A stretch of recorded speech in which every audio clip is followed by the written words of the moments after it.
आजकाल ते हां बोला. हा जो डॅम आहे ना, हा गुजरातची लाईफलाईन नर्मदा डॅम. ह्या नर्मदा डॅमवरती 80% सौराष्ट्राची जी शेती आहे ना ती सिंचित केली जाते आणि राजस्थानला 20% पाणी गेलं जातं याचं टोटली. आणि हे पूर्ण पहाडी दिसते, हे सातपुडा पर्वतरांग आहे, ही पूर्ण महाराष्ट्राच्या ह्याच्यामध्ये येते. आणि याचं जे पाणी आहे ना डॅमचं, हे 80% पाणी हे पूर्ण महाराष्ट्राच्या जमिनीवरती आहे. ओके. टोटल ह्या साईडला ही जी पहाडी दिसते ना, हे पूर्ण विंध्याचल पहाडी, ही गुजरातमध्ये येते. हे विंध्याचल पर्वतरांग आणि इकडे सातपुडा पर्वतरांग. सातपुडा पर्वतरांगमध्ये इथून 40 किलोमीटरवरती जे आपण सापुतारा हिल स्टेशन म्हणतो ते जवळच आहे. यातून नेत्रांग, धुळे यातून फक्त 90 किलोमीटर धुळे पडतं अंतर मधून जायचं म्हटलं. आणि धुळ्यावरून आपले सगळे लोकल लोक येतात.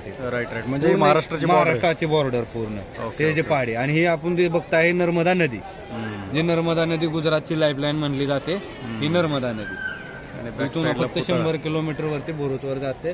आणि आपण बघतो हा सरदार वल्लभभाई पटेल यांचा सर्वात मोठा, जगातील सर्वात मोठा उंचीचा पुतळा, ज्याची उंची 183 मीटर आहे.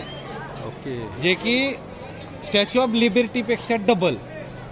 स्टॅच्यू ऑफ लिबर्टीची उंची फक्त 123 kilometre. 123. Right. Perfect. Thank you Babar sir. Thank you. Our friend from CISF. Thank you.